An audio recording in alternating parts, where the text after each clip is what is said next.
ताज़ा तरीन वीडियोस के लिए चैनल को सब्सक्राइब करके बेल आइकन और ऑल नोटिफिकेशन पर क्लिक करें ताकि आपको मिले हर अपडेट सबसे पहले।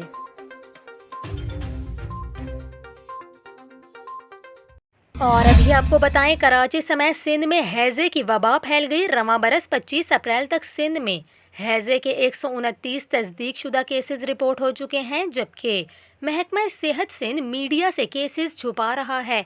तिब्बी माहिरीन के मुताबिक बढ़ता हुआ दर्जा हरारत, पानी से पैदा होने वाली बीमारियों खुसूसन डायरिया और हैजे के फैलने की बड़ी वजह है। हैजा जैसी बीमारी की रोकथाम मुमकिन है, लेकिन आलूदा पानी और हाथ ना धोने की वजह से हैजा फैल रहा है। तिब्बी माहिरीन का ये कहना है कि हैजे से मुतासरा शख्स को ORS देना चाहिए, क्योंकि पानी की कमी की वजह से अमवात भी हो जाती हैं। दूसरी जानिब महकमा सेहत सिंध के ज़राए से हासिल की गई एक रिपोर्ट में ये बताया गया है कि इस रवां साल 25 अप्रैल तक हैजे के 129 केसेस रिपोर्ट हो चुके हैं। रिपोर्ट के मुताबिक हैजे के जनवरी में 5, फरवरी में 14, मार्च में 54 और अप्रैल के 25 दिनों में हैजे के 56 केसेस रिपोर्ट हो चुके हैं। रिपोर्ट में ये कहा गया है कि ये वो केसेस हैं जो लैब से तस्दीक शुदा हैं। इसके अलावा कराची, हैदराबाद, नवाबशाह, मीरपुर खास और सक्खर समेत सिंध के दीगर शहरों में डायरिया के केसेस में भी गैर मामूली इजाफा देखा गया है।